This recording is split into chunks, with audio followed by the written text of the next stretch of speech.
In this video, I will share a way that expats retire in Southeast Asia without a retirement visa. I left the United States 18 years ago. I never buy round-trip tickets. I move forward through the world slowly, one country at a time. I visit the US for a week or two every other year. I slowly explore the world with my feet on the ground, reporting to you the best places to retire on Social Security all over the world. I've lived in 73 countries so far. I share all of the tricks and tips I've learned myself and from interviewing 150 expats that live all over the world. I have 1,200 videos, 300 written reports, and 2 courses. One course teaches how to retire cheap overseas. The other teaches how to make money on the internet with your favorite hobby. Okay, why are so many expats annoyed or angry these days? In order to understand the easy way to retire in Southeast Asia or anywhere else in the world, I need to explain why so many expats are disappointed in the old way of retiring overseas. Once you understand what is wrong with the old way, you'll understand why I believe the new way is actually easier and more fun. It will just sound crazy to you if you don't know what so many expats are complaining about around the world. Basically, expats all over Southeast Asia are angry, tired, and even bored with all the changes governments are making. Every expat absolutely loves their favorite country in Southeast Asia. Many, like me, love all of the countries in Southeast Asia. Loving Southeast Asia is not the problem. The problem is that the governments in Southeast Asia keep changing the rules faster than the expats can keep up. People that watch my channel average 50 to 75 years of age. They're tired of government bureaucracy of any kind, not only in their home country, but also overseas. They just want to relax in retirement in their favorite country. They don't want to wake up in the morning and start worrying about what their government will do next. They just want to spend their sunset years relaxing and having fun.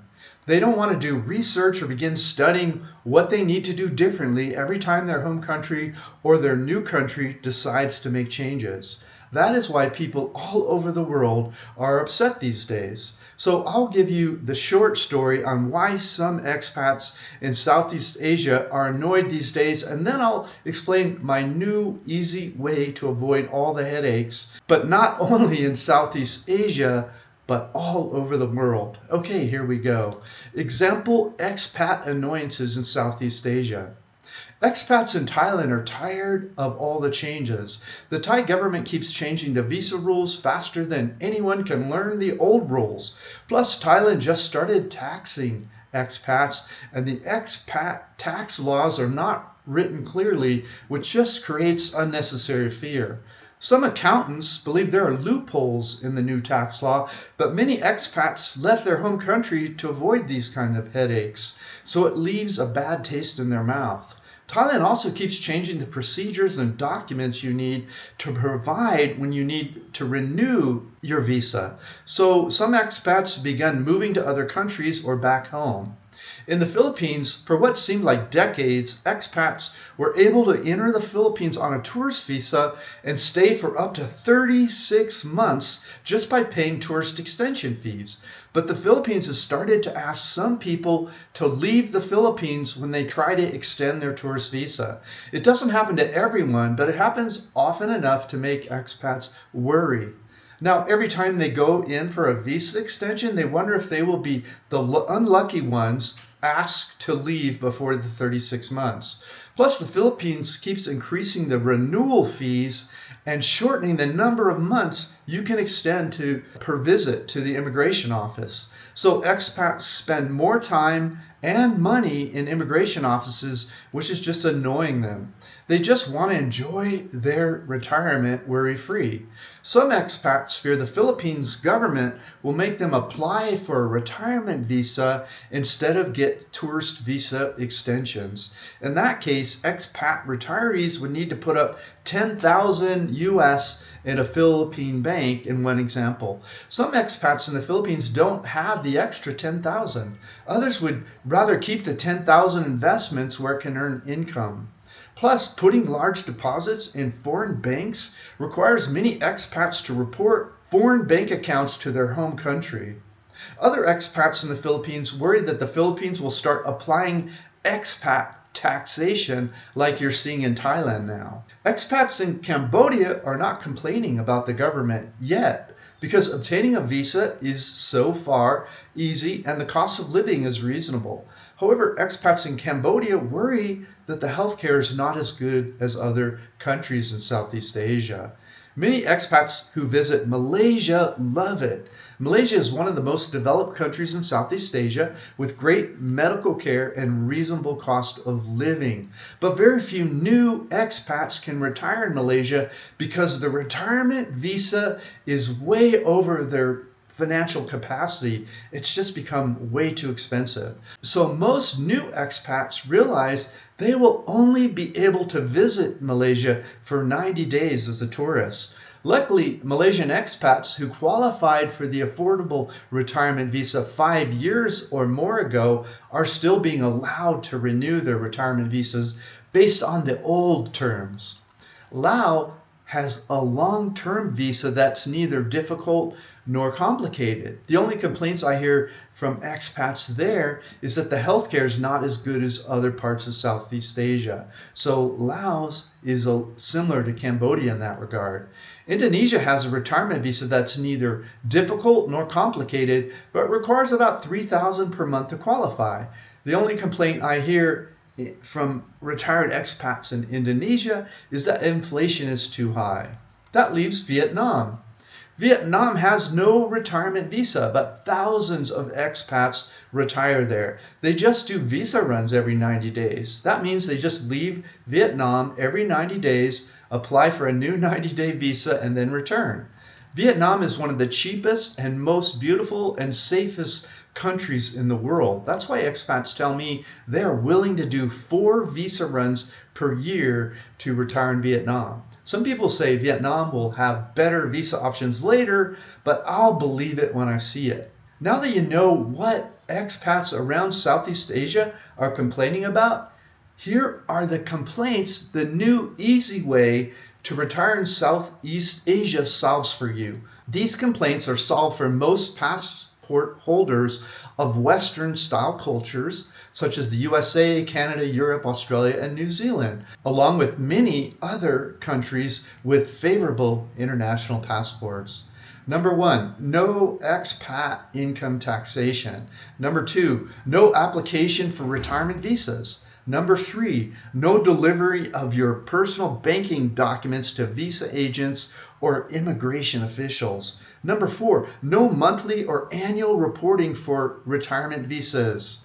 No monitoring of changes to retirement visa rules. Number 6, no monitoring of changes to expat income taxation rule changes. 7, no payments to visa agents or fixers. And number 8, no fear of retirement visa changes or expat income taxation changes. Okay, now that you know the benefits of the new way, let's talk about the new way. The easy way to retire in Southeast Asia. First, I'll explain the easy way to retire in Southeast Asia, and then I'll tell you the pros and cons of this new method. And believe me, I know the pros and cons because I've been doing it this way for 15 years. Okay, here's the idea, and then I'll share the pros and cons. Okay, number 1, retire in a region of the world instead of a specific country. In this case, Southeast Asia. That means that you retire in the whole region of Southeast Asia, instead of getting a retirement visa in any specific country there. Number 2, stay in each country within the region as long as they allow upon entry, typically a tourist exemption, 30, 60, 90 days. Number 3, if you enjoy the country, Once you get there, apply for a tourist extension if they have one, or exit and move to the adjacent country, moving in a circular motion around the region to save travel expenses. So you're always going to an adjacent country, often get a bus, train, or a plane. Number 4, each time you're in a country in the region, develop contacts with accommodations, favorite markets, and favorite restaurants that fit your budget. Each time you return to that country in that circular motion, use those contacts to give yourself a cost-effective soft landing in that country. And number 5, as your knowledge of the countries in that region develops, pick your favorite cities in each country and return to the cities and the knowledge developed to increase your joy in each country in the region. Okay, so what are the pros of region retirement instead of a single country? These pros can change over time, but here are the current benefits. Pros: no retirement visa, no foreign banks, no income taxation, no retirement visa extensions, no providing sensitive documents to immigration officials or agents, and no fear of retirement visa rule changes. Okay, here's some more pros. Since you're traveling around this region and just taking what they give you or getting extensions, no Groundhog Day. You don't wake up every day in the same city and do the same things. No boredom. No reporting foreign banks to your home country. No dual income taxation or fears of it. Spend time in your favorite 3 to 4 countries per year. Try new cities when you need a change. Make friends in multiple countries. Do housing swaps with people living in your favorite countries. They come to yours, you go to theirs. Diversity of foods, diversity of culture. Embrace minimalism. Travel light. 1 check bag, 1 backpack. Really see the world. Stay longer or return more often to cities in the region you love most. Live free as a bird. Return to your favorite countries for healthcare. Be a worldly citizen. Okay, now I will tell you the cons of regional retirement instead of single country retirement. After I tell you the cons, I'll give you an example of one of my favorite region retirement paths through Southeast Asia. Okay, cons of region retirement instead of single country. Con number 1, you can't take all your shit with you. We travel with 1 bag, 1 checked, and 1 backpack. But you'll never get the feeling of Groundhog Day or boredom when you live in 3 or more countries per year. If you're like me, you'll gladly get rid of 90% of the junk in your life once you feel this freedom. Okay, con number 2, rent costs more. You can get lower rent on a 1-year lease than you can a 30-day lease. You can offset most of that extra cost by reading my report, How to Find Perfect Apartments Around the World. I'll talk more about that in my training courses in a moment. Con number 3, trains, buses, and planes to 3 or 4 countries per year cost more than sitting in one place all year. That's true, but you can travel on the ground whenever possible between countries. You'll often find a bus or train that costs like 20, 30, maybe $50 to move between countries. Con number 4, when you travel to a new city, it can take time to identify the tasty local restaurants with the best prices. That's true, but we have hundreds of reports all over the world with our favorite tasty restaurants at local prices. And you can also return to your favorites each time that you return to one of your favorite cities in this regional area.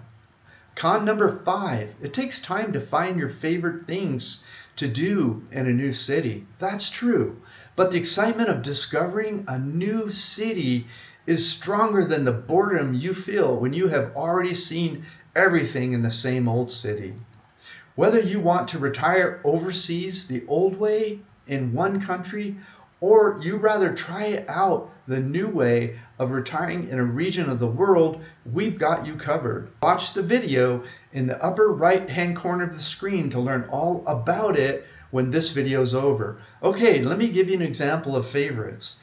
You could fly into Malaysia from wherever you are in the world right now, and they give you these preferred nations I mentioned, 90 days upon arrival. Very few questions asked. They stamp your passport for 90 days. You enjoy Malaysia, Kuala Lumpur, Penang, Penang, Sabah, any of the places where we have reports, and you'll love Malaysia. At the end of that 90 days, you just head north into Thailand. They'll give you 30 days plus a 30-day extension. Maybe you'll love Bangkok. Maybe you'll love Chiang Mai. Maybe you'll love Chiang Rai up in the north. Maybe you'll like some of the beaches, Jomtien, Pattaya, Koh Samui. It's a beautiful country. And then take a $20 bus over to Cambodia. Stay for 30 days, get a 30-day extension. It's a beautiful place. Angkor Wat, Phnom Penh, Siem Reap. Then just grab a bus over into or fly into Vietnam. Get a 90-day tourist visa, 90 days in Vietnam. Then you can transfer into Laos, go to Luang Prabang, the north part of Laos. Head back to Malaysia. You just wander around the region as you so please. And all of it is beautiful, all of it's safe, great healthcare in most of these countries. It's a great way of living. Okay, make sure you watch that video in the upper right-hand corner, the upper right-hand corner of your screen right now to take advantage of all these resources we have for you. Thanks for watching.